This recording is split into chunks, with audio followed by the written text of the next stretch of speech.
So go ahead whenever you're ready. Hi, I'm Harold Bear. I'm a Vietnam vet, 2 tours, and I was over there in the years 69 through 72, stationed in the Mekong Delta on a riverboat. Went from the South China Sea to Cambodia, into Cambodia, despite what the federal government said. And I had the wondrous experience of being shot at 24 hours a day, 7 days a week for 2 years. And had quite an impact on my life. And it took me 2 years to get into the hole emotionally that was developed over that period, and 10 years to recover from it after I got home. And consequently, I don't have a very positive attitude towards war. And my experiences included, you know, the watching of us napalming the jungles and the mass destruction, burning whole villages to the ground, watching kids and women burning and screaming, watching hordes of orphan children that hadn't had anything to eat with bloated stomachs wandering around in the jungle with dazed looks on their face, and never ever really having an understanding as a soldier stationed there why we were there and what the purpose of it was for. And so high points of my adventure was I was worked for the chaplaincy over there. I was a lay leader, so I got to the privilege of holding worship services every time we launched a search and destroy mission into the jungles. Because in those missions we would lose 30% of our guys would get killed before they got back. It was really the most heated part of the war. And so 2 or 3 o'clock in the morning, generals would call me, and I'd pull together a worship service, and I'd have 200-300 troops gather together, and we'd worship and pray, and everybody entered into it. Another wonderful experience is in between my 2 tours of the shots and being shot at, and the continuous night and day lights because of the flares we had in the sky and all of the mortars that were bouncing all around our boats. By the way, I was one of 4 boats. 3 of my 4 got sunk. Got hit by mortars while I was there.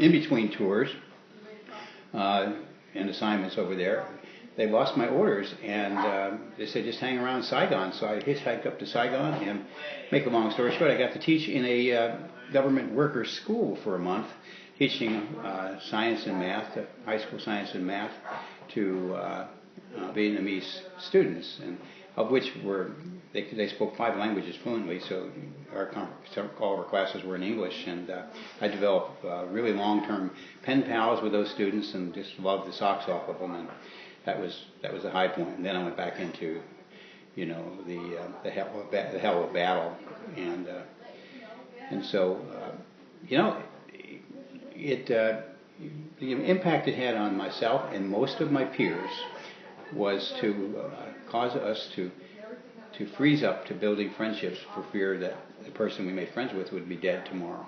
And that resulted in me having severe PTSD, which eventually cost me a marriage, and all the problems comes from that.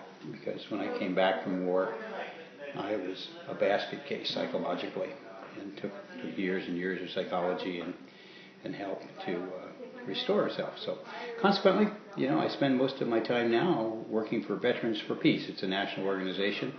We're all united. It's Vietnam Veterans for Peace, I should say. And I've been very active in the Quaker Church as a peace activist, and committed my life to that because I see no virtue in war. That's the impact that Vietnam has had for me. Thank you. So did you get drafted or did you enlist or something? I enlisted in the Navy because I thought I wouldn't have to be in the trenches. And I enlisted under a program called a STAR program, where they gave you 4,000 hours, classroom hours, master's degree, equivalency in electronic engineering, computer science. And so I completed all that. And then 4 years later, 40 hours a week classroom, 50 weeks a year. It was a really intensive program. I owe my career to that, really. After it was all done, I was the only one in the class that was given orders that were in a special envelope that required a special meeting. And I go into this afterwards, and they talk about, well, we want to tell you some bad news. You're going to a green ship that we're building, a green ship, which all Navy ships are gray, a green ship. And I said, why green? They said, well, it's camouflaged because you're going to be on a flatboat in the river, dodging mortars and taking on the enemy, the Viet Cong in one of the hottest spots in the war.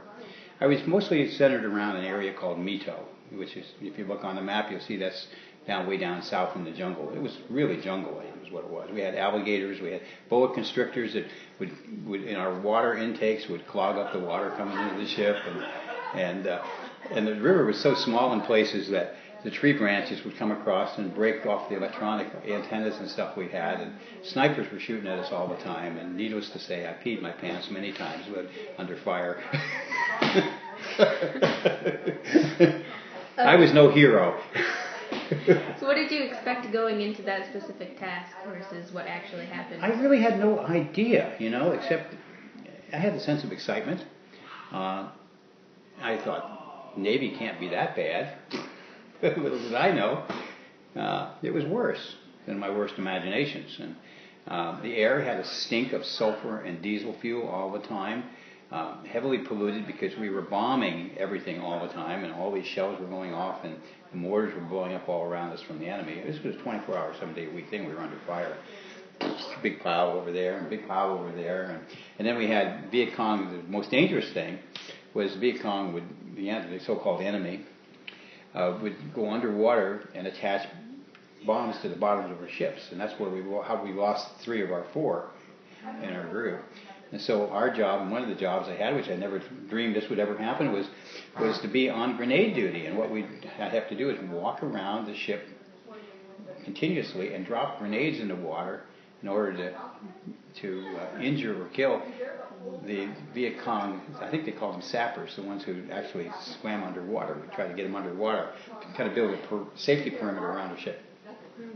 So that was your job mostly from day to day? Well, my job was varied. I did chaplaincy work. I fixed all the electronics and communications equipment. I was sent into the jungles to fix the Army's communications equipment, which they would just build stacks of broken ones, and I'd go in. I'd have to hitchhike through the jungle. The thing that was surprising was they gave me weaponry over there, but I was never trained in the weaponry over here in boot camp. Mm-hmm. And so I was walking around with guns I didn't even know how to use, and I kept the safeties off of them. I could have blown a foot off easily. I mean, if somebody said boo, bang, or bang, boo, or whatever, but there goes the foot. And we had a lot of folks came back with blown off foots. What was your most vivid memory of going in? I think the one morning after landing helicopters, we had a little helicopter deck on top of our boat to bring in emergency people. It was provide emergency hospital services like an ER for people that were blown apart in battle. And they would bring them in, and they had to be landed or directed in with flashlights. And my job was between midnight and daybreak was to be out there with a radio. I'd lay down and try to rest in between radio calls, but when one of those helicopters came in, that was my job. And one time, a helicopter was coming in, and I stood up, and it was just about daybreak to direct a helicopter, and all of a sudden, ping, ping, ping, ping, ping, ping, ping, ping. There was a sniper in a tree out there, and he was shooting at me, right, with a machine gun, and bullets flying all around me. I literally peed my pants. I really did. And I hit the deck and crawled and tried to get behind steel to protect myself. And that was one of my more vivid ones. But there were other ones too. Seeing people come into the, in the ER, I would be up. I had to go up. I wanted to go up and I'd pray with them and try to give them comfort. Seeing, 25-year-old men with legs blown off is very traumatic. It was for me. Mm-hmm. A lot of trauma. How did you deal with that trauma, like mentally? How did you deal with this? I repressed it, and I hardened myself to it, steeled myself. In other words, I killed my emotional nerve endings, and I became kind of as a living dead, like a zombie. And that's how I would have described what I was like emotionally when I came back from there as a zombie. And to this day, my wife and my two oldest kids don't understand that, you know. So that's the story. What did you do after you were done serving in Vietnam? I went to work in computer sciences, and and worked and got promoted and got transferred and got promoted and advanced and worked my way all the way up from entry-level position to a national manager of a large computer and service engineering organization.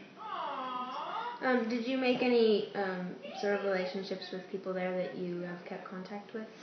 No, and I regret that. We were all so anxious just to get out of there. We kind of all ran, But I have seen pictures of my fellow compatriots over there since then, and with the internet I can see the ship, and I can go back and look. And I probably could contact some of those people through the veterans now. I may still do that. How did your service experience affect everything you do now? Well, as I said, I went in with a kind of a neutral attitude towards war and battle, necessary evil, and now with all of my studies and everything I read, I am a strong anti-war activist. And do you think your time was, and the United States time was spent well in Vietnam, or do you think it was a waste of time? I think it was a horrendous waste of resources, human and financial.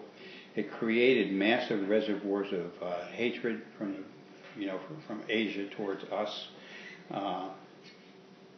We killed millions of people. We don't keep tabs of how many of the enemy we killed, but we had killed just millions of people. And I guess you're aware of this. You're probably aware of this. Recently there was a post, and I reposted it. 230-something years of American history, 220 of them we've been at war, which makes us the most militaristic, warring country in the history of mankind. And we have killed more people, foreign people, than any other country. And so it's caused me to question our political processes now. It's affected me a lot. Thank you for your time.